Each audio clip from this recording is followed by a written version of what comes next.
So Barry, can you tell us a little bit about your project, how it began and how it's been going, what the purpose is, et cetera, et cetera? Well, it's a Kate Sharpley library. It's been going now for probably 15 to 20 years, off and on, but permanently for 15 years.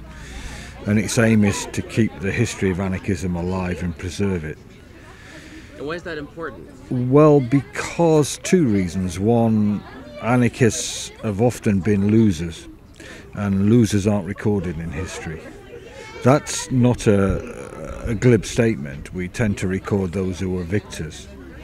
And secondly, what is recorded is often seen through the eyes of people who think anarchism is silly or rather naive, not very clever, and rather unsophisticated. And if we allow that to be the representation, in years to come we will never be able to claim our own history. So that's a reason why I think the reason it's really important for us ourselves to own it, no matter what tensions or problems there are in anarchisms, what differences, that history belongs to us. What are the common misconceptions about anarchism that you feel that need to be refuted or countered over and over again? Well, I don't think too much about. I mean, I think obviously there's always the idea that it's chaos, that it's violence, and sometimes that's true. But I think the biggest thing that needs to be countered is that it isn't thoughtful, it isn't grounded in experience, it isn't naive or utopian. In fact, it's a very practical belief and a very practical way of living one's life. But it will, I'm afraid, if carried out, lead you into sort of contestation with every state authority there is. Because there can't be any compromise or there can't be any agreement if you're an anarchist. And that causes people enormous difficulties, I think, those of us who are anarchists.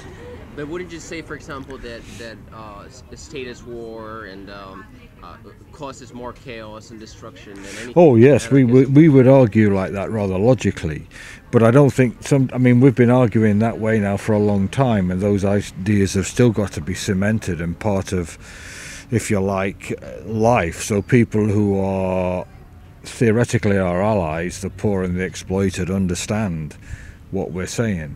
The state, the idea of the state, the idea of loyalty and patriotism still has a huge hold, more so than I think we've ever given it credit for.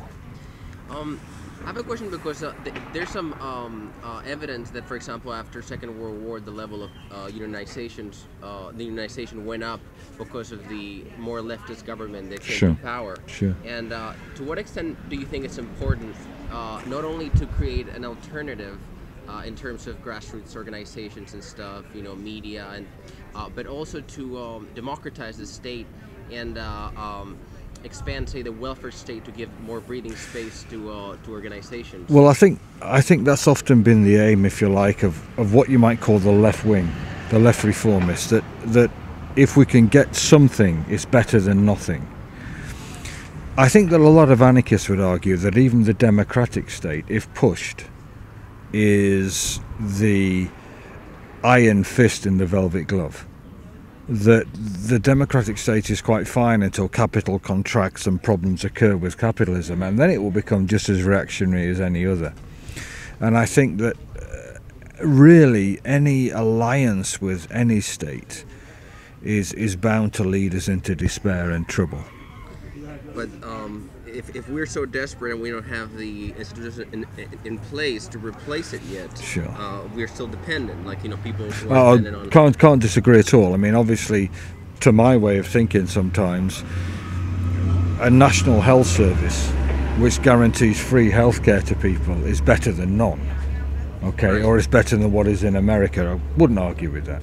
And there's no doubt as well that we need to do a lot of work and a lot of discussion about how we're going to be ready for anarchy. How are we going to be there? How are we going to make it real and alive and part of our everyday existence? And it's not just going to come because we want it to. I mean, these things are quite useful in the sense that what they do is that they make us aware of how this can become something bigger. But unless you do something smaller, you'll never see it get bigger. Right. And you've got to look at things like healthcare And you've got to look at things like, sharing and mutual aid and mutual support and education. How do we talk about learning, and what does it mean? I find that a problem that I encounter all the time is that we theorize about sort of large structures, Sure. Which maybe will Sure. not be able to be figured out Sure. until we actually Yes, experiment. yes. So Yeah. some people complain about, say, like monopolies, Right, and they say, right. well, in economics there's something called a natural monopoly, whereas certain industries are more efficiently run if they're centralized. Sure, sure. But does that mean that they can't be democratically run? Those questions? Yes, but often that becomes, like you say, a sterile debate. You sit there in a row and you've no idea. You're hoping and you're trying, but the only way you're going to have some confidence if on a small level you've managed to make it work, and you've got to extend it further and further. And I fear that sometimes as anarchists we can sit and talk and talk and talk, and nothing will ever happen because it's stasis. We're saying, well, what will our new society be like? Oh, no, yes, no, no. And 5 hours later you go home, and a week later you have another discussion. Yeah. And of course those are unanswerable questions. They're not questions. If we could answer them, it would be dead easy. It was interesting that Andrei Gorbachev said yesterday that that it was not ideology so much as common action and common struggle that created anarchism. Yes, it was. At least the most important part of it. Yes, I mean, I think the question really that anarchists would ask is, where do ideas come from? Where do ideas come from? Are there ideas there that people read and follow as anarchists? Like Marx, here are the works of Marx. We will read them. No, I think anarchism is quite right. Anarchist ideas, the potential for anarchy came through struggle. Yeah, but then they say that people like Kropotkin saw these ideas, articulated these ideas by seeing them in the people first, and then these ideas, for example, in Spain, were introduced and actually helped sort of develop their struggle in some ways, give some sort of intellectual backing to their struggles. Well, I think you're talking about Bakunin's comrades going into Spain. I don't know if they needed an intellectual backing. I think what it did was, for some people, it gave them a sense of what they were doing made sense to other people. Confidence. Yes, but I don't think Finelli, when he went in there, provided the answers to the Spanish comrades were struggling anyway. They were in contestation anyway, and the mere fact that it was given a name makes us feel easier because we read things in books and we need to read things in books. Mm-hmm. But they, through their struggle, created anarchism and created anarchy. And some, there's a whole debate to be had about how people become anarchists. How do you actually become one? Do you become one by reading? Do you become one by action? Do you become one by thinking or being on your own? Who knows? But what we do know is that there isn't a sacred text that we read to become anarchists. And sometimes it's sheer intuitive. You sense that this is shit, this is wrong, this is bad.